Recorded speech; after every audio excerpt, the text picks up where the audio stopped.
وحصل بعدها مشكلة كبيرة في حياتي، وهي إن أنا اضطريت إن أنا أوقف إنتاج أفلام وفيديوهات بسبب مشاكل مادية، وتعبت نفسيا وكنت فعلا منهار حزين. البيزنس بتاعي راح، وقناة اليوتيوب بتاعتي واقفة، ومش عارف أسافر ومش عارف أعمل أي حاجة، وكان طريق صعب جدا جدا. لو كلمتكم على التفاصيل فعلا هتحزنوا وهتزعلوا.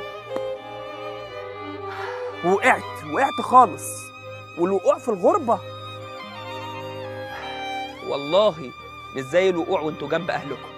أنا عشان كنت أكمل الطريق ده تعبت، واتصلت بشركات تسويق كتير وشركات معلنين كتير عشان يساعدوني أو عشان يقولوا لي نصيحة أو عشان يقفوا جنبي، وللأسف محدش وقف جنبي ومحدش دعمني ومحدش قال لي كلمة طيبة ومحدش اداني نصيحة، وكان كل اللي أنا بعمله ده اجتهاد ذاتي. مفيش حد ساعدني، ده كانوا ما بيرضوش يردوا على تليفوناتي، لدرجة إن أنا كنت بقعد مع نفسي أشك أقول هو أنا وحش قوي كده للدرجة دي؟ طب أقفل القناة؟ طيب أنا لازم أقفل القناة. صناعة المحتوى صعبة، وأنا بنصح أي حد لو أنت مش قد صناعة المحتوى ما تدخلش، أو لو أنت مش قد صناعة المحتوى ما تدخليش.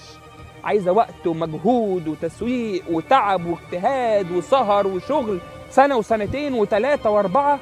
الموضوع صعب.